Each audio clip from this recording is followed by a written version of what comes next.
પ્રાચીન ભારતની ગુરુકુલ શિક્ષણ વ્યવસ્થા છે ને એમાં 64 કળાઓ અને કૌશલ્યોની વાત છે. એમાં રાંધણ કળા છે એક. અને આમ આપણે પાકશાસ્ત્ર પણ કહીએ. એટલે જ્યારે એકવાર તમે એને ફાયર થાય પછી જે કેમિકલ ચેન્જીસ થાય ખાવાનામાં તો એ જે ચેન્જીસનું સાયન્સ છે. પણ જે આખું જે તમે કોઈને રોટલા બનાવતા જોયું હોય તો એ કેવી રીતે એને બનાવવું ના કહેવાય, એને ઘડ્યો કહેવાય, રાઈટ? જેમ કુંભાર માટલું ઘડે એમ રોટલો ઘડાય.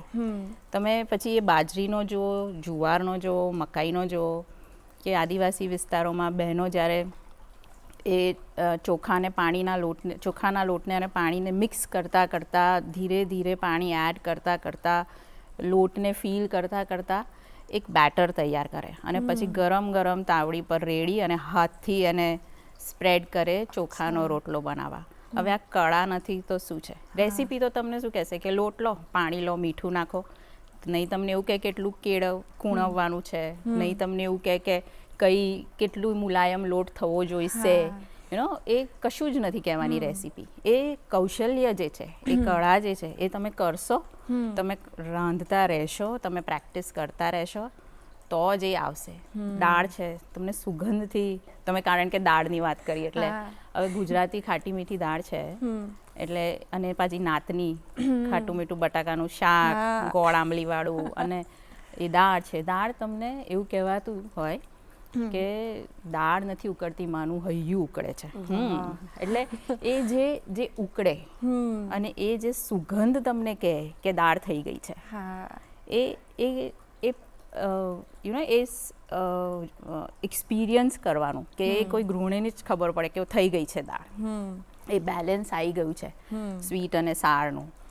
પણ ત્યારે આપણે એટલું બધું ધ્યાન રાખીએ કે દાળનો કલર ના બદલાવો જોઈએ, એ અમુક એનો રૂપ, રંગ, સુગંધ, એ બધું જ જ્યારે ધ્યાન રાખવાનું, એનું ટેક્સચર, શાકના ટેક્સચર, શાકનો લીલો કલર, એટલે આ છે ને એમને એમ ના આવડે, જોઈને બી ના આવડે. તમે કરતા થાવ ને પછી જ ખબર પડે. અને એટલે અને આ બધું જે આટલું બધું ન્યુઆન્સ્ડ હોય એ કૌશલ્ય અને આર્ટથી ઓછું તો હોય જ ના શકે.